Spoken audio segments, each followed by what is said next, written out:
Hey guys, Paranoid here with another Raid Shadow Legends video. Today I want to talk about my Unkillable Clanboss team. This is a Void only Unkillable.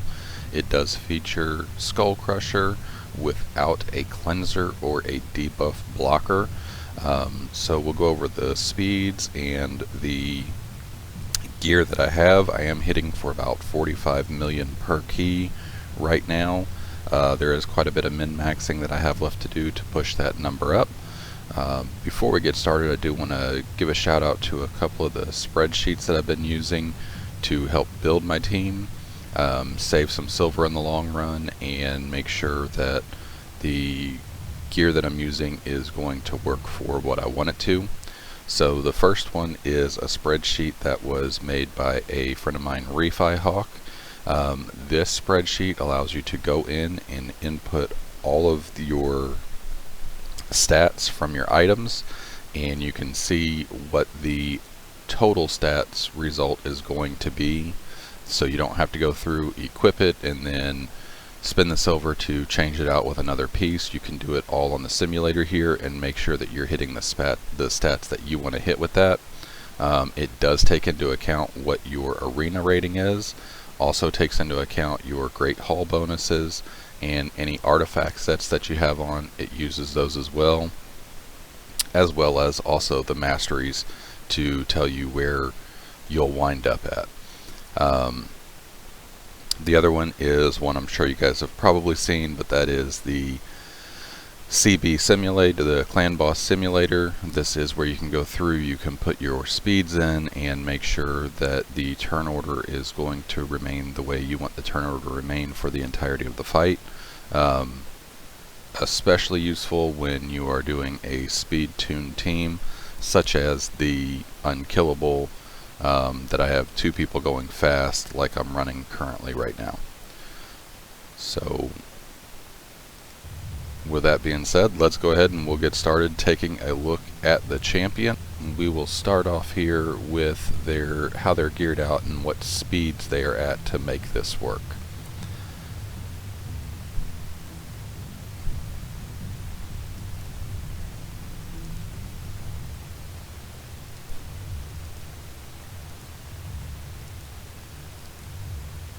Pull them out of the vault here. And we'll start off here with Roshcard. Roshcard, you can see, is at almost 60,000 health, 1400 attack, 241 speed, 101% crit rate, and 154% crit damage. Now I did have to use crit rate gloves to get him at the 101%. So as I'm going through re-gearing and still kind of tuning this team to get the most damage out of it that I can, then I would like to get that shifted over to crit damage gloves. The main thing though, we have to keep that it has to be 240 to 241 speed for this to work for Roshcard. So he has to be either 240 or 241. This is the gear that I had available right now. You can see the amulet, it is a crit damage amulet. I still need to roll that all the way up. Just the amount of silver that I had to get everybody geared, moving gear around and everything that I had to do. I haven't been able to maximize that yet, so there's still quite a bit of damage that I have out that I'm leaving on the table to be able to put out there. Also right now he is pretty heavy on HP. He does not need that much HP.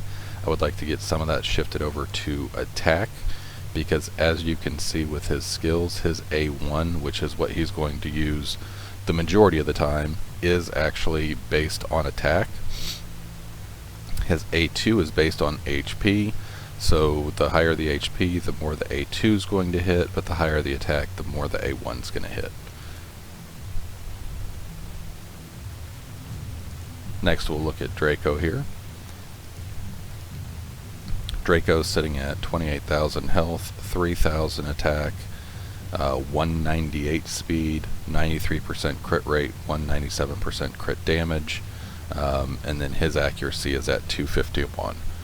So obviously would like to get that extra 7% crit rate, get him up to 100%, and would like to push his attack higher. If possible, get him up to about 4,000 attack. I do have him in crit damage gloves. He's in a 5-star attack chest. Would like to get that up to a 6-star attack chest.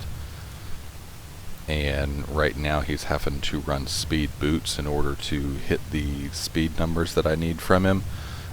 So when I can get the rolls on the rest of the gear and get that over into attack boots, we will definitely see a huge damage increase from him.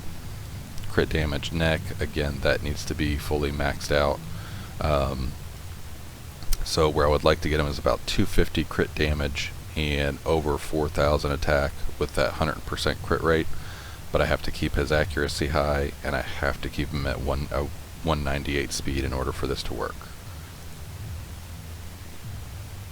Now, I did use the speed calculator in order to figure what speeds would work, so there may be a slight variation that you could do from the 198.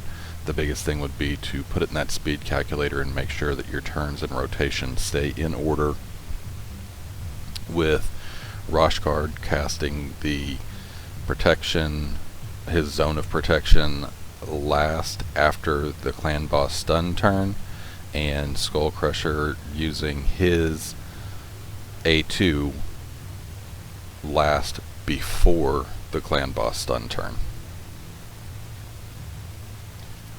Next up we have Richtof. Richtof is at 3,400 attack. He has 34,000 health, 195 speed, 102 crit rate, 212 crit damage, and 242 accuracy.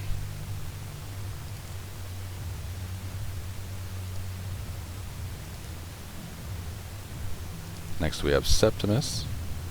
Septimus at 31,000 health, 4,600 attack, 192 speed, 81% crit rate. So as you can see, I have a lot of crit rate that I still need to make up and add on him. 213 crit damage, and he's at a 221 accuracy.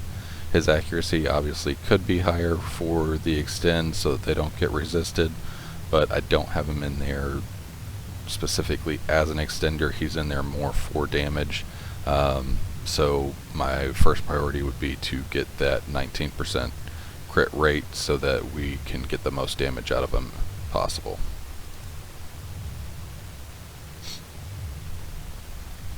And finally we'll look at Skullcrusher here. Skullcrusher has 3,600 defense since his damage is based on defense, 242 speed. Now for Skullcrusher, 242 to 243 will work for this build to keep it in order.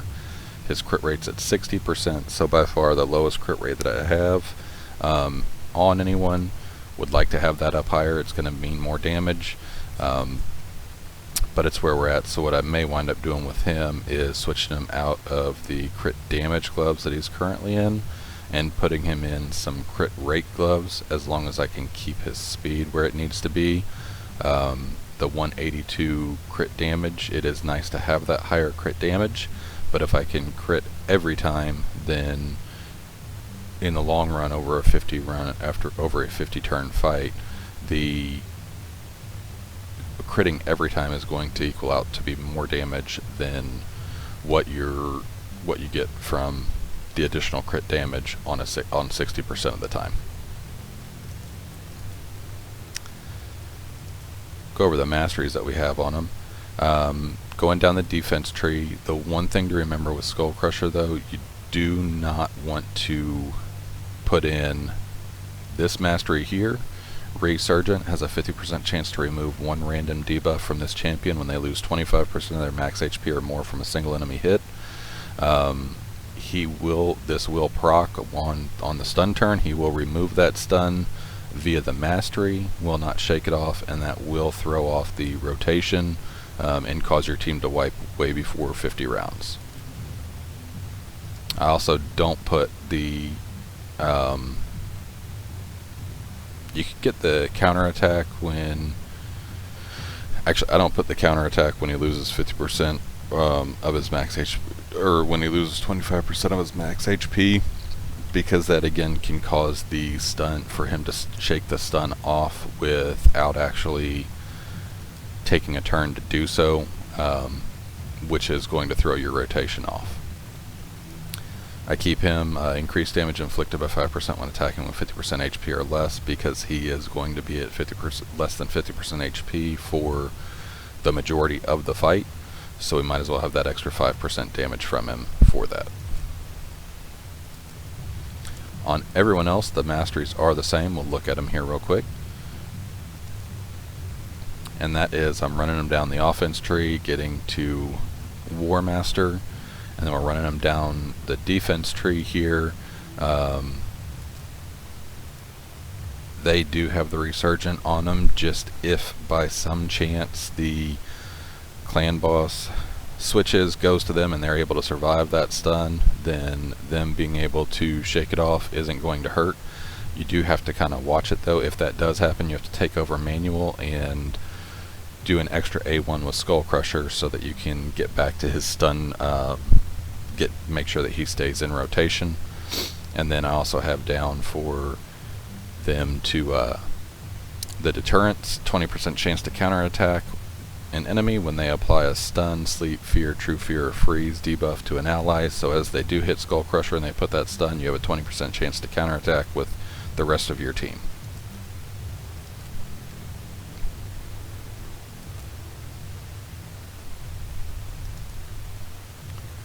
So let's go in and we will jump into a Clanboss fight. This is going to only work on Void, so that is an important thing to remember. Affinity, you're not going to be able to make sure that the Clanboss targets Skull Crusher, so you do want to make sure you keep it as a Void only.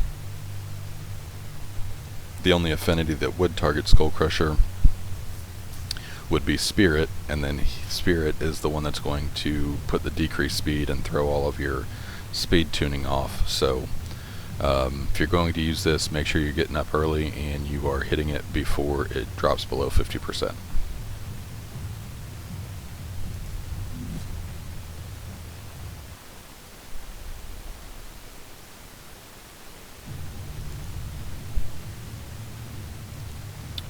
We'll go ahead and start with Skull Crusher's A2. Start with Richtoff's A3. Get our debuffs, decrease defense, and weaken up with Draco. Some poisons up with Richtoff, and we'll just go ahead and lead with his A2.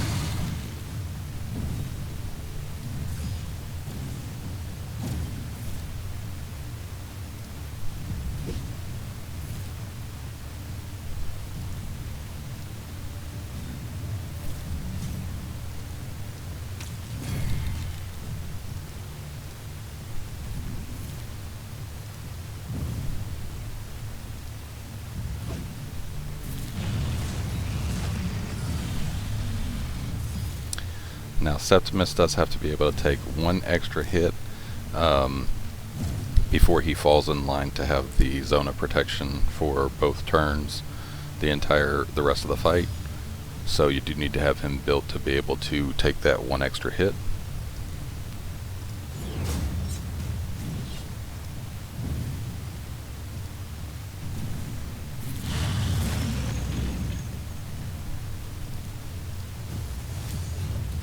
And at this point right here, we can go ahead and we can hit auto.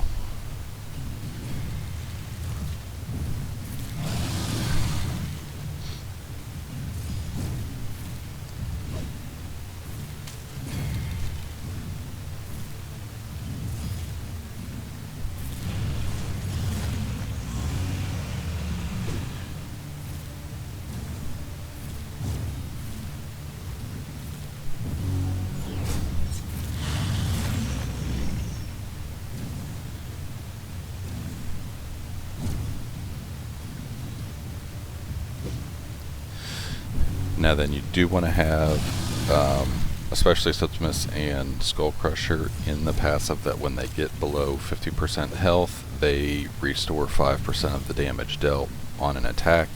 That's going to help get Septimus back up to stay at 50%, and then as Skull Crusher's taking the stuns and it gets later into the fight, help to keep the Clanboss stun focused on Skull Crusher, because he will be the lowest health and have the least amount of buffs on him.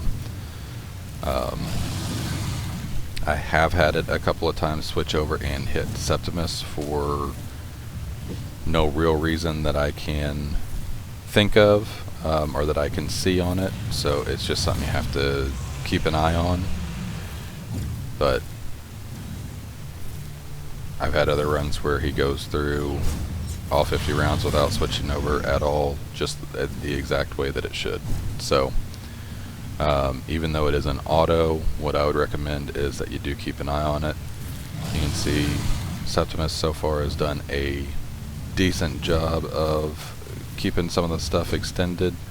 Right now, if he doesn't extend on his next attack though, we're going to lose some DPS, because Draco just wasted his poisons with a full poison bar, put it on cooldown, and we're getting ready to have a bunch of our poisons drop off. So that is some areas where if you get a little bit better RNG out of Septimus, then you maybe keep those poisons on longer, do a little bit more damage throughout that turn. But you can see we're back within 2 turns and have a full poison bar again, which is going to keep that damage up. So I'm going to go ahead and we'll let it run. I will pause it and pick back up with you guys right before that final slam wipes us all out, and we'll take a look and see what the results are.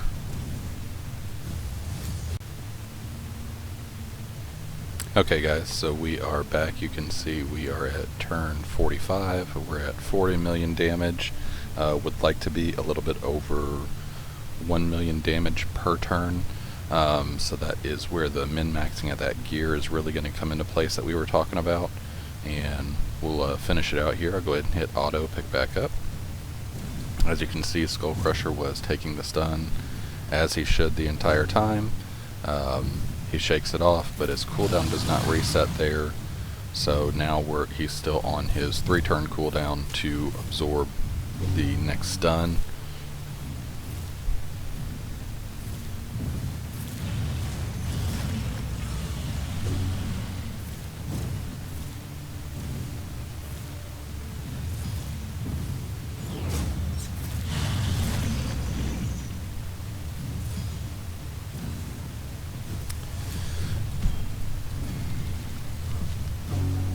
And we have 2 more hits till it's going to be a complete wipe. So we'll get our counterattacks in here.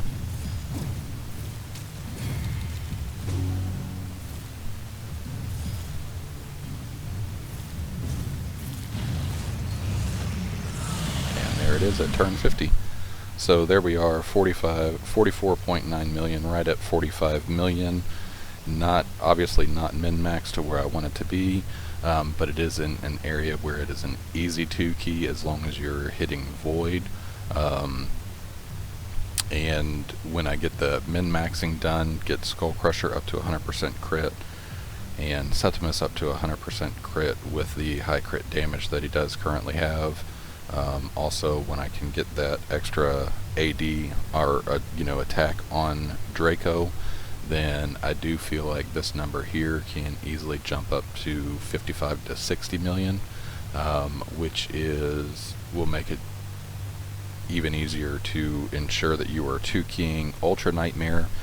The reason why I went through and wanted to do this, I was on the verge of 2-keying Ultra Nightmare with the team that I had before, but was still most of the time having to use 3 keys unless I got some really good RNG out of Septimus. So the reason why I wanted to shift over to this to be able to get as close to 2 keys as possible here is so that for my clan I can hit Void 1 time. I just need a minimal amount of damage that then I can come over and finish off with a thrown together Affinity team. I'll go through and show you what I'm working on there. It does have Valkyrie as my counterattack champion, and basically I'm using her shield to keep everyone alive. In that, it's going to work on pretty much any affinity except for force. For force, I'm going to have to build up a Doom Priest to bring a Doom Priest in, which I may do anyway, just so that I can keep the debuffs cleared off of everyone during that affinity fight. But I have Valkyrie speed tuned at 191 and everyone else on a slow speed tune, so because when the clan boss gets his and she increases her turn meter, she's already going first that way and nobody else is going in that round, and then it moves her back to going last for the rest of the fight. So it makes it so that she is putting up her counterattack and shield to have the maximum benefit for the duration of the fight by having her speed tuned at 191 and everyone else slower than that 191, slower than 190 for the first clan boss attack. But there we are for the Unkillable. Oh, and the reason why I wanted to get all that is also with the changes coming in 1.15, the fewer keys I can use to get my top chest in Ultra Nightmare, the more keys I'm going to have left over to throw at the Nightmare clan boss, and hopefully be able to get a top chest there as well. As you can see, Dracomorph still coming in with the most damage at 17.8, Richtof coming in at 12.8 damage, and Septimus just under 8 million. Septimus, if he was fully min-maxed and optimized and critting 100% of the time, that number would be probably around 10 million. Skull Crusher and Tower, when I get Tower shifted over to attack rather than HP based, and get Skull Crusher up to 100% crit, I'm hoping to be able to get about another 2 million out of each one of them, and get it pushed up, like I said, somewhere between 50 to 60 million. My ultimate goal is to get everybody min-maxed enough to get it up to 55 to 60 on a consistent basis. But there we have it. Hope you guys enjoyed. Hope it helps you all. I will leave a link in the description below to the speed tuning spreadsheet, in which you can go in and plug in your speed tuning numbers and see what that does for the turn order to make sure that everybody is going to go when you want them to go, to keep the correct buffs up, and be able to run that through without having to have a cleanser or a debuff blocker. Appreciate it, guys. Have a great day, and I will see you in the next video. Thanks.